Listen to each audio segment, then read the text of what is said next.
Sono in acqua Pietro Bettini, G-Sport de nuoto in corsia 2, Damiano Beglio in 3, in 8 di nuoto in 4, Cristian Bassotto, Veneto Banca in 5, Alessandro Miotto, Veneto Banca in 6, Davide Mazzoccato, Veneto Banca Montebelluna in 7, Mauro Pasqualotto, 2001 team.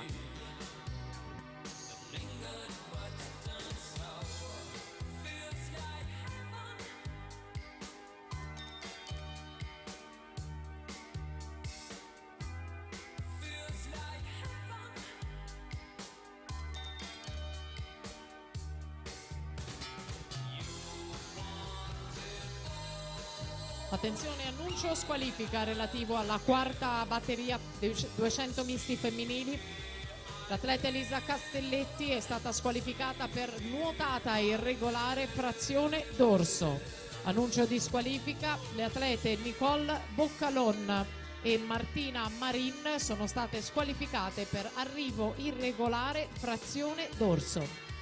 E dunque andiamo a vedere il computo conclusivo dei 200 misti assoluti femminili con i nomi delle finaliste.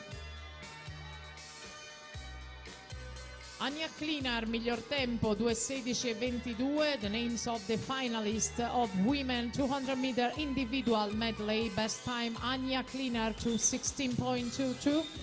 Con lei in finale, in the final, Tiasa Pintar, Vittoria Grotto, Veronica Lucchese, Jessica Marraffa, Serena Mometto, Vanessa Andreetta e Arianna Rado con 2:26:27 ottiene l'ottavo tempo utile alla finale.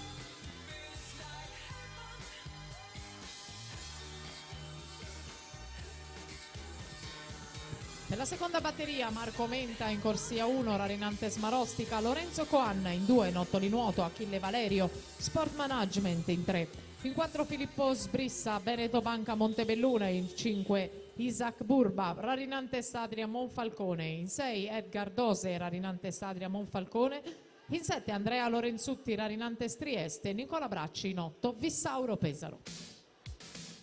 Questo nella prossima, e intanto Veneto Banca Montebelluna a conquistare la batteria 1 con Cristian Bassotto che chiude in 2:26:42, Alessandro Miotto 2:27:59, Damiano Bellio che chiude in 2:28:92.